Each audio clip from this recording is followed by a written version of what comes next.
Assalamualaikum warahmatullahi wabarakatuh dan salam sejahtera untuk kita semua.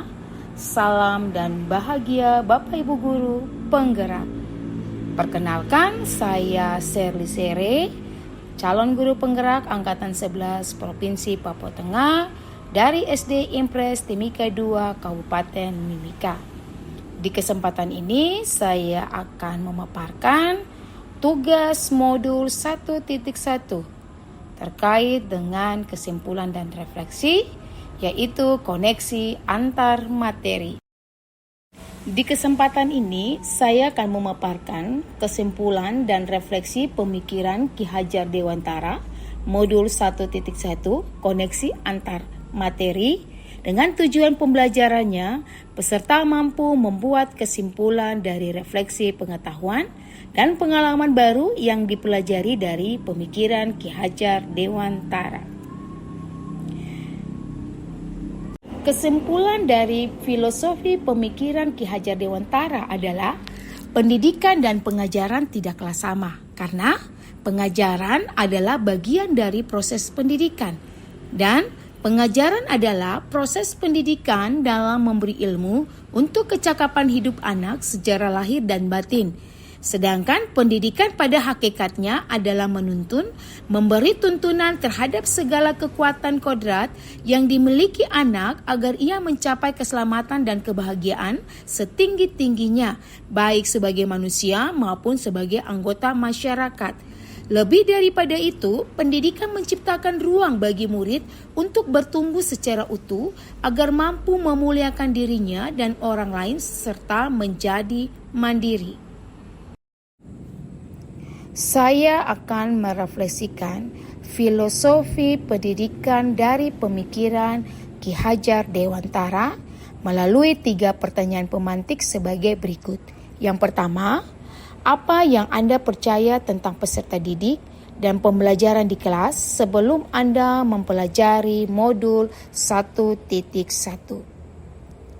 Sebelum mempelajari modul 1.1, pembelajaran yang selama ini saya lakukan di kelas adalah guru hanya mentransfer materi pelajaran, sehingga ketuntasan dalam penyampaian materi lebih penting daripada guru memahami karakteristik peserta didik. Dan guru hanya melihat nilai aspek kognitif saja.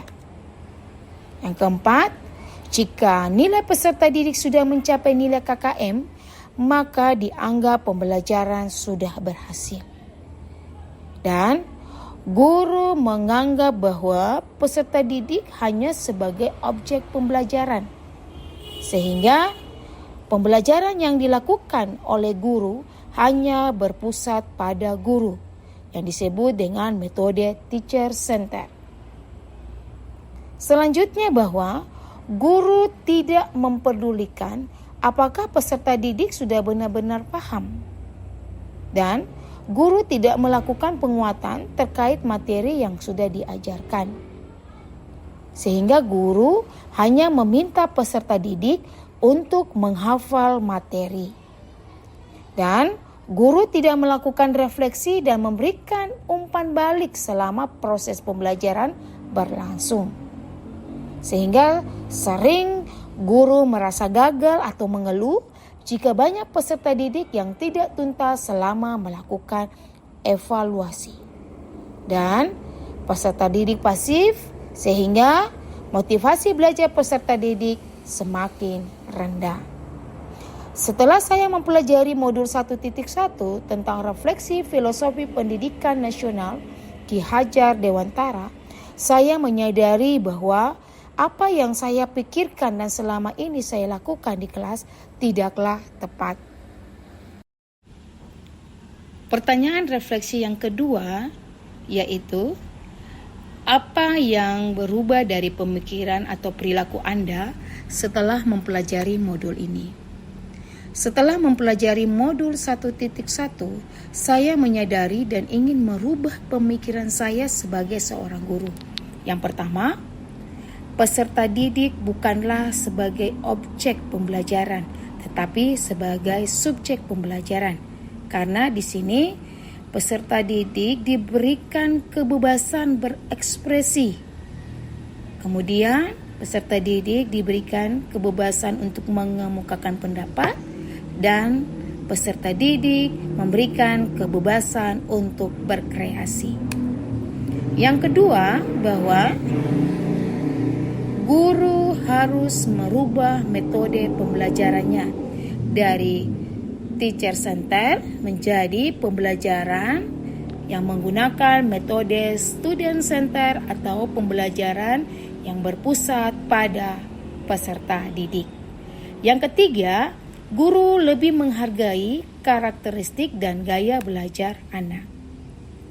Yang paling terpenting dari modul ini bahwa guru bukan merupakan satu-satunya sumber belajar, sehingga peran guru dalam pembelajaran hanya sebagai fasilitator. Setelah mempelajari modul 1.1, saya menyadari dan ingin merubah perilaku saya sebagai seorang guru. Yang pertama, seharusnya saya melakukan pembelajaran secara menyeluruh, sehingga aspek-aspek dalam pembelajaran, baik aspek kognitif, aspek afektif, aspek psikomotor, spiritual, sosial, budaya, semua terakomodir dalam proses pembelajaran. Yang kedua, saya akan mengemas pembelajaran secara menarik agar motivasi belajar peserta didik lebih meningkat. Saya memberikan kebebasan kepada anak menyelesaikan setiap tugas sesuai dengan minat, bakat, dan kreativitasnya sesuai dengan kebutuhan peserta didik. Saya lebih cermat melihat bakat anak, menuntun sesuai kodrat, baik kodrat alam maupun kodrat zaman. Pertanyaan ketiga yang menjadi refleksi saya yaitu, apa yang dapat segera Anda terapkan lebih baik agar kelas Anda mencerminkan pemikiran Ki Hajar Dewantara? Yang dapat saya terapkan dalam praktik pembelajaran di kelas antara lain yang pertama, sebagai seorang guru, saya akan memanfaatkan digital ke dalam proses kegiatan belajar. Yang kedua, saya akan merancang pembelajaran yang interaktif dan menyenangkan dengan melibatkan peserta didik sesuai dengan metode student center. Yang ketiga, saya sebagai guru akan menerapkan konsep merdeka belajar dan mengintegrasikan setiap pembelajaran dengan pencapaian profil pelajar Pancasila. Yang keempat, bahwa saya akan menerapkan pembelajaran berbasis kearifan lokal dan budaya setempat. Yang kelima, menerapkan pembelajaran abad 21 dengan meningkatkan kemampuan peserta didik yaitu dalam berpikir kritis, kreatif, komunikasi, dan kolaborasi. Yang keenam, bahwa pembelajaran saya akan menyesuaikan dengan kodrat alam dan kodrat zaman.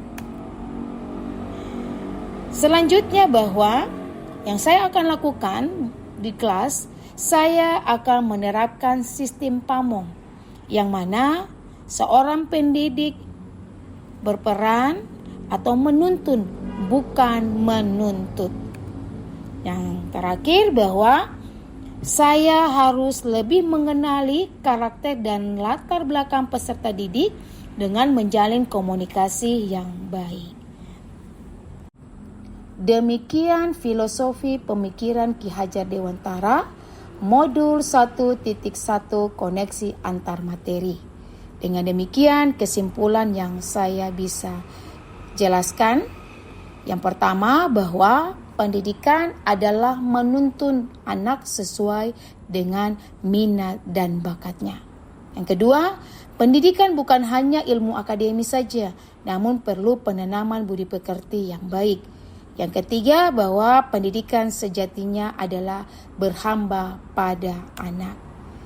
Semoga video ini dapat menginspirasi Bapak Ibu guru hebat pejuang pendidikan.